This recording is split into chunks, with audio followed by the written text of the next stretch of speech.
उससे तुम्हें कुछ कहने की आवश्यकता नहीं है, उससे तुम्हें कुछ बोलने की आवश्यकता नहीं है। सौ पत्नी में ही समाधान रखना, पर पत्नी पर आसक्त नहीं होना, है ना। पर स्त्री गमन का दुष्परिणाम आज किसी से छिपा हुआ नहीं है। रावण ने पर स्त्री के सेवन करने की चेष्टा की, जिसके कारण से दुर्गति में जाना पड़ा। ये तो याद रखो, हमने किस कुल में जन्म लिया है, हमने किस परिवार में जन्म लिया है, कौन से तीर्थंकर भगवान के काल में हमने जन्म लिया है। जो कार्य बड़ों की सलाह से जो कार्य होता है, उसमें कोई आफत आने पर वो क्या कर लेते हैं, संभाल लेते हैं। अगर तुम अपनी स्वेच्छा से तुमने विवाह किया है तो तुम अपने हिसाब से चलो, हमारा उसमें कोई मतलब, हमारा उसमें कोई भी हमारा उसमें मतलब नहीं है। तुम्हें जो जचे तो अपनी स्वेच्छा से करके लाए हो, है ना, उसमें तुम जानो और तुम्हारा काम जाने। हम इस विषय में कुछ नहीं कह सकते। माता पिता की आज्ञा से ही वो क्या करते थे, शादी करते थे, है ना। लड़की अपनी इच्छा से पति का चयन नहीं करती। और ध्यान रख करके चलना, बच्चों को जन्म देना सरल है, पर इनकी जिंदगी को संभालना बहुत कठिन है। कहीं ऐसा ना हो कि तुम्हारे माथे पर कलंक का टीका लगा दे, कहीं ऐसा ना हो कि तुम्हारे जीवन के लिए कलंकित कर दें। अगर तुमने सही शिक्षा नहीं दी, तुमने सही समय पर सही काम नहीं किया, तो तुम्हें दुखी पाना पड़ेगा। किसी के साथ में भी ये चले जाएंगे। आपने पढ़ने को छोड़ दिया, क्या कर रहे, अहमदाबाद में पढ़ रहे हैं, उदयपुर में, हाँ बोलो, उदयपुर में एक बाबू उदयपुर में पढ़ता है और एक छोरी अहमदाबाद में पढ़ती है। ट्रेनिंग पर गई है कलकत्ता। कहाँ गई है, बोलो कहाँ गई है, ट्रेनिंग पर गई है कलकत्ता। और आराम से वास्तव में वो ट्रेनिंग पर गए, अब लौट करके आने वाले नहीं है। जो तुम्हारे घर में छोरी आ रही, छोरा से पूछो कौन है, मेरी फ्रेंड है। क्या है, मेरी फ्रेंड है, हम दोनों मिलकर के होमवर्क कर रहे। और वही तुम्हारे घर में आने वाली छोरी बहू बनकर के आ जाती है। तुम्हें मौका नहीं मिलेगा जब दोनों आ जाएंगे, कौन है बेटा, ये आपकी बहू है। एक दिन चर्चा करेंगे, 2 दिन चर्चा करेंगे, उसके बाद सब चर्चा खत्म हो जाती है। ये ध्यान रख करके चलना, संस्कार अच्छी ना होने से बच्चे मनमानी करती, नहीं लाते गुरुओं के पास, नहीं ले, तुमने नहीं सिखाया आहार देना, तुमने नहीं सिखाया भैया व्रती करना, तुमने नहीं सिखाया कमंडल पकड़ना, तुमने नहीं सिखाया उनके लिए प्रवचन सुनना, तुमने नहीं सिखाया उनके लिए जिन धर्म। इसका दुष्परिणाम ये है, उसका दुष्परिणाम ये निकलता है कि अपनी स्वेच्छा से कहीं भी जाकर के भटकते हैं और अंत में जाकर के ना घर के रह जाती है, ना बोलो, ना घर के रह जाते हैं। ओ 10 पैसा, ना घर के रह जाते हैं, ना घाट के रह जाते हैं। हमको तो यही पसंद है, हम तो यही के साथ में करेंगे, चाहे कुछ भी हो जाए। ऐसी भी घटना हो जाती है कि माता पिता कह देते कि अगर उसके साथ शादी करोगे हम कुआं में गिर के मर जाएंगे। तो मालूम, छोरा इतना पत्थर दिल होता है, कल मरते थे आज मर जाओ, फ्री हो जाओ, तुम भी फ्री हम भी फ्री, करेंगे तो हम। अब बोलो क्या जवाब तुम्हारे पास, बोलो क्या जवाब तुम्हारे छोरे ने कह दिया, इसी के साथ करेंगे, तुम कल मरते थे आज मर जाओ, जहर पीना है कल पीते थे आज पी जाओ, हमें तुमसे कोई मतलब नहीं है। अब बोलो क्या जवाब है तुम्हारे पास। हम साथ में नहीं रहेंगे, हम तो चले अपना डेरा लेकर के। वो 2 साड़ी 2 जोड़ी पैंट शर्ट रख देता, थैला पकड़े, पापा निकलो। बोलो क्या जवाब है तुम्हारे पास, जवाब दो मेरे लिए। आप बोलती हमारा बेटा, क्या तुम्हारी सानी रखी, क्या तुम्हारा उसने मान रखा। उस समय जो अच्छे आदर्श पिता आदर्श माँ होती है, उस समय उनकी छाती फटती है और वे भगवान से यही प्रार्थना करते कि भगवान होते मर जाता तो अच्छा था, कम से कम ये दिन तो ना देखना पड़ती। अच्छे जिनके पास में बच्चे नहीं है, जिनके पास में संतान नहीं है, हमने तुम्हारे जन्म के लिए भगवान से मन्नत मांगी और तुम हमारी मौत की मन्नत भगवान से मांग रहे।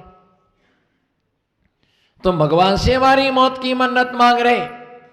भैया ये ध्यान रख करके चलना, कोई भी कास्ट की छोरी हमारे घर में आ गई, ये ध्यान रख के चलना, तुम्हारा सब धर्म कर्म सब भ्रष्ट हो गया, कुछ भी तुम्हारे पास में नहीं। रिलेशन खराब, संबंध खराब, बच्चे खराब, दान धर्म खराब, पूजा पाठ खराब, करने को तुम क्षेत्र पर जाके कहीं कुछ भी करके आओ, चाहे तुम कहीं दूसरी जगह दे करके जाओ, पर तुम्हारी आत्मा से तुम्हें संतुष्टि नहीं मिल सकती।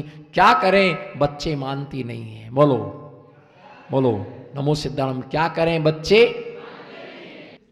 तुमने क्या करें, मारो छोरा मारी हुणे कौन, मनमानी करे, ना घर आने का ठिकाना। बोलो ना, इधर देखो, ना घर आने का ठिकाना, ना सोने का ठिकाना, ना खाने का ठिकाना। कहां जा रहा, कहां से आया है, पूछ नहीं सकते तुम इतनी देर से क्यों आए, पूछ नहीं सकते। जब तुम अपने 2 बच्चे नहीं संभाल पा रहे, क्या होगा इनका। और ये बच्चे ही कहेंगे कि माता पिता ने हमको संस्कार नहीं दिए। और जिन्हें गुरुओं की संस्कार मिलते हैं, जिन्हें गुरुओं के संस्कार मिलते हैं, वो बच्चे गुरुओं की बात मान करके हम ऐसा काम नहीं करेंगे, हम ऐसा कार्य नहीं करेंगे। 9 पीढ़ी तक उसकी शुद्धि नहीं होती है। जिसका गोत्र शुद्ध नहीं है, उसका गात्र कभी भी शुद्ध नहीं हो सकता। गात्र का मतलब होता है शरीर, गात्र का मतलब होता है जिसका गोत्र शुद्ध नहीं है, उसका गात्र कभी भी शुद्ध नहीं हो सकता है। इसलिए इस शरीर को शुद्ध रखने के लिए हमें अपना गोत्र शुद्ध रखना पड़ेगा।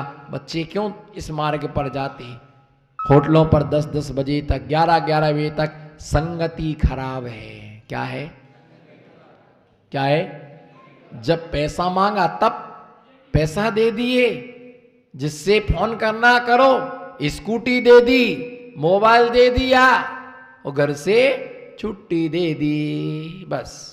और अगर पिता कुछ कहे तो हमारी देवियां हावी हो जाती है, इनमें पे दुर्गा की शक्ति सवार हो जाती है। कौन सी, दुर्गा की सरस्वती गायब हो जाती है, लक्ष्मी इनके पास में है, दे देती है। एक ही तो छोरा है, जब देखो तब डांटते रहते हैं। बड़ा हो जाएगा, बोलना बड़ा हो जाएगा, बोलो बड़ा हो जाएगा, समझ जाएगा। तुम कौन सी सीधे थी, तुम भी तो इतने आता ताई थे। बड़ा हो जाएगा, कब हो जाएगा बड़ा, जब छोरी लेके आएगा तब। और यदि महाराज आजकल बच्चों को यदि स्कूल में टीचर्स मार दे तो पेरेंट्स पहुंच जाते, तुमने हमारे बच्चे को मारा क्यों, तुमने हमारे बच्चे को मारा क्यों। ये ध्यान रख के चलो कि जितने भी युवा युवती हैं, हमारा सबसे पहला आदर्श है कि माता पिता का कहना मानना। समझ में आ रहा कि नहीं। अब सेटिंग ही हो गई हो तो क्या कर सकते हैं, नहीं। देखो कैसे दुखी बैठे हैं। सबसे पहला धर्म हमारा है कि हमारे कारण से माता पिता की इज्जत मिट्टी में नहीं मिलना चाहिए। हमारे कारण से माता पिता को समाज में नीचे ना देखना पड़े। हमारे कारण से हमारे घर का चौका बंद ना हो जाए। हमारे कारण से ये अभिषेक पूजन बंद ना हो जाए। इसलिए इस बात के लिए ध्यान में रख करके चलना। ऐसे जो संस्कार जो हमारे पास में ऐसे संस्कार हैं, ऐसे हमारे पास में जो संस्कार हमारे पास में ऐसे जो संस्कार खोटे संस्कार हैं, इन खोटे संस्कारों के कारण से व्यक्ति का परिवार समाप्त हो जाता। पुत्र वही कार्य करे, बोलो पुत्रो, पुत्रो वही कार्य करे जिससे पिता की अपकीर्ति ना हो। पुत्र ऐसा कार्य करे जिससे पिता की अपकीर्ति ना हो। जाए महाराज के साथ तो जाने देना, जाए महाराज के साथ तो जाने देना, कम से कम जिन धर्म तो करेगा। और यहां रह करके गलत काम किया तो क्या होगा। वंश परंपरा को चलाने के लिए उत्तम कुल की कन्या लाना, और भैया या तो लाना नहीं, क्या या तो लाओगे या तो लाना नहीं। इधर देखो, या तो लाना नहीं, लाओ तो काम की लाना, लाओ तो, या तो बोलो जोर से बोलो, या तो लाना नहीं और लाओ तो काम की लाना। काम की मतलब चौका वाली लाना, कम से कम चौका के काम की तो, चौका के काम की तो रहे। और बिना चौका के लाए तो वो कोई काम की नहीं है। संसार ही तुम्हारा बढ़ाएगी, वो धर्म पत्नी नहीं। जो चौके के लायक नहीं है वो धर्म पत्नी नहीं, वो भोग पत्नी है। क्या है वो धर्म पत्नी नहीं, वो भोग पत्नी है। रूप पर मत मरना, चमड़ी पर मत फिसलना, मोही मत बनना, आदर्श जीवन का स्थापित करना।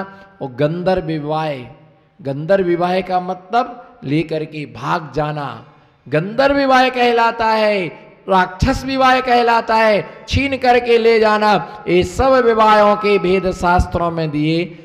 आदर्श कुल के पुत्र पुत्रियाएं वह अग्नि की साक्षी में उनका विवाह होता है, अग्नि की साक्षी में उनका विवाह होता है। और आदर्श वो रखते सुर सुंदरी और मैना सुंदरी। सुर सुंदरी ने अपने पति का चयन स्वयं कर लिया, पर मैना सुंदरी ने कहा कि मैं तो स्वीकार नहीं करूंगी, चाहे कुछ भी हो जाए। किसके भाग्य का खाती हो बताओ, किसके भाग्य का खाती? अपने भाग का। इससे पिता क्या हो गया, चिढ़ गया और उसने कोड़ी के साथ विवाह। भैया जो तुम्हारे भाग्य का होगा, पंडित साहब बोलो, जो तुम्हारे, बोलो जो तुम्हारे भाग्य का होगा वो कहीं नहीं जाएगा, भाग करके आएगा। बोलो जो तुम्हारे भाग्य का होगा वो भाग करके आएगा, और जो तुम्हारे भाग्य में नहीं होगा वो यहां से भाग करके चला जाएगा। ये ध्यान रख करके चलना, किसी की बातों की माया जाल में फंसना मत। इनकी बातें बहुत अच्छी होती हैं, बहुत अच्छी फिसला लेती, अच्छे लोगों को पिलगा लेती हैं, पर पिलक जाओगे तो जम नहीं पाओगे, पिलक जाओगे तो जम नहीं पाओगे। इसलिए ध्यान रख करके चलना। मैं तो यही कहूंगा कि शादी नहीं करना चाहिए। अंतिश भैया, शादी नहीं करना चाहिए। चढ़ा दो सरफल, चढ़ा दो सरफल। विनय भैया नमो सिद्धाड़म, स्वीकार कर लो, आज्ञा सम्यक तो नहीं करना चाहिए। जिनने की है उनसे एक बार पूछ लेना बस, पर उनको नियम है कि सत्य महाव्रत का आश्रय लें उस दिन। वो ये सोचें कि हम 5 मिनट के लिए एक बार पीछे देख लो, आप इशारा कर दो कि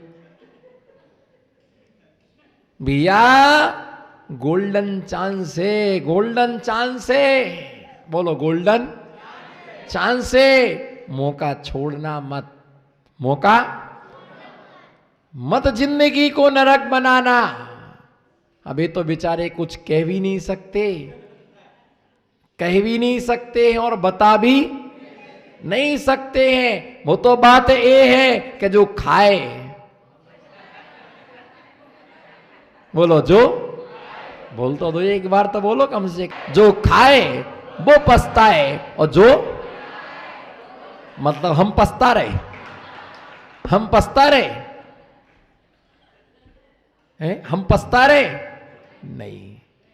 हे जिनेंद्र देव, बोलो, हे जिनेंद्र देव, मेरी ऐसी रहे मति, बोलो ऐसी रहे मति, मैं कभी ना चाहूं मुख से सत्य निकल ही गया, मुख से सत्य नहीं भी निकालना चाहा तो तुम्हारा कलेजा तुम्हारे अंदर उसको ठहरा नहीं पाया तुम्हारे अंदर, है ना। ऐसी हो मति, बोलो ऐसी हो भैया, ऐसी हो मति, बस है ना, बस ऐसी हो मति कि जैसी सिद्धों की हुई है गति वही मेरी हो। आचार्य कुंद कुंद स्वामी मूलाचार नाम के ग्रंथ में लिखते हैं मित्रों, जागदी अरिहंताड़म रिद्धिठाम च जागदी जागदी वीद मोहाड़म सामे भवदु शश्यदहा। जागदी अरिहंताड़म, बोलो प्राकृतिक की गाता है जागदी, पंडित साहब जागदी अरिहंताड़म, जागदी जागदी अरिहंताड़म रिद्धिठम च जागदी जागदी वीद मोहाड़म सामे भवदु शश्यदहा। जो गति अरिहंतों की हुई है, जो गति सिद्धों हुई है, जो गति बीत मोहियों की हुई है, वह गति मेरी हो। हे जिनेंद्र देव मेरी ऐसी बुद्धि कर दो, मेरी ऐसी बुद्धि कर दो कि जो गति अरिहंतों की हुई है वही गति मेरी हो। पर ये भी भावना रखना, जो गति जो मति सिद्धों की हुई है वही मति मेरी हो, वही मति मेरी हो।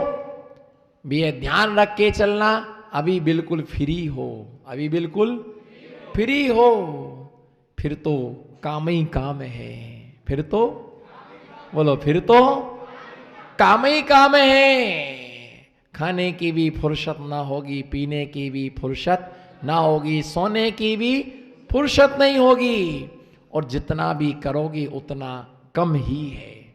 तुमने हमारे लिए क्या किया है? हमारे तरफ तुम्हारा ध्यान ही नहीं है, आपको तो नशा ही दूसरा चढ़ा हुआ है। मम्मी के हाथ का भोजन करके तो देखो, रामकली के आने के बाद खाओ वहीं, जाओ वहीं, उनके हाथों से अमृत टपकता है, फिर हमको लाए क्यों? ये ध्यान रख करके चलना, करना ही नहीं, उलझने ही नहीं।